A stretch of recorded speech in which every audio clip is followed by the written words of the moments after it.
La date du jeudi 8 septembre 2022 restera à jamais gravée dans l'histoire du Royaume-Uni.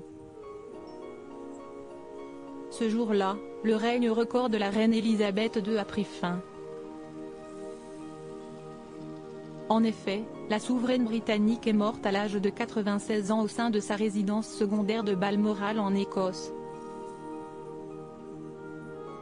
La monarque s'est éteinte paisiblement entourée de sa famille, qui s'était réunie à son chevet un peu plus tôt dans la journée. Pour rappel, Elisabeth II avait hérité du trône britannique en 1952, lors de la mort de son père, le roi George VI.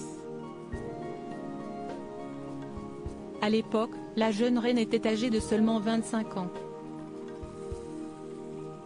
Rien ne la prédestinait à devenir l'une des monarques les plus populaires de toute l'histoire du Royaume-Uni.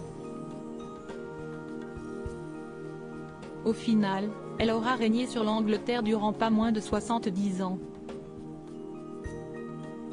Pour l'anecdote, Elisabeth II avait célébré son jubilé de platine en 2022, seulement quelques mois avant sa mort. Si elle fut donc la souveraine britannique au règne le plus long de toute l'histoire de l'Angleterre, son fils aîné Charles a lui aussi battu un record. Destiné à succéder à sa mère sur le trône depuis qu'il est venu au monde, le prince Charles fut couronné roi à l'âge de 73 ans, faisant ainsi de lui le plus vieux monarque à accéder au trône. Désormais, il régnera sur le Royaume-Uni sous le nom de Charles III. En ce qui concerne les funérailles de la reine Elisabeth II, elles ont été programmées le lundi 19 septembre 2022, soit 10 jours après sa mort, comme le veut le protocole. Avant de célébrer ses obsèques, son cercueil fut rapatrié à Londres, dans le but d'être exposé quelques jours au sein de Westminster Hall. Ainsi, les citoyens britanniques ont pu se déplacer pour lui rendre un ultime hommage en personne. Obsèques d'Elisabeth II, une cérémonie suivie par des milliards de téléspectateurs à l'occasion des funérailles de la reine Elisabeth II, de nombreux chefs d'État étrangers ont fait le déplacement à Londres.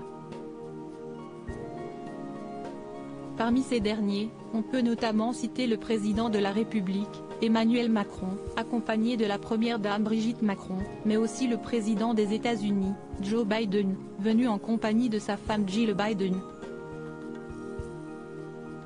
Bien évidemment, l'ensemble de la famille s'est de nouveau réuni pour l'occasion au sein de l'abbaye de Westminster.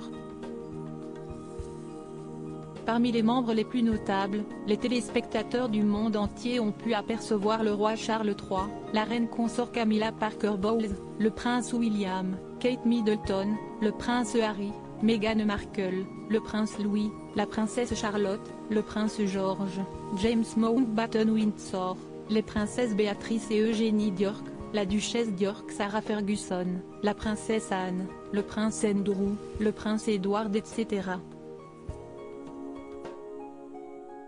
Enfin, plusieurs personnalités politiques britanniques ont aussi fait le déplacement.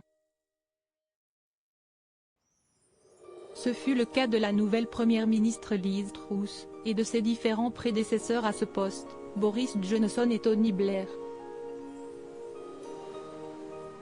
À l'issue de cet événement, le corps de la reine Elisabeth II reposera en paix aux côtés de celui de son défunt mari, le prince Philippe.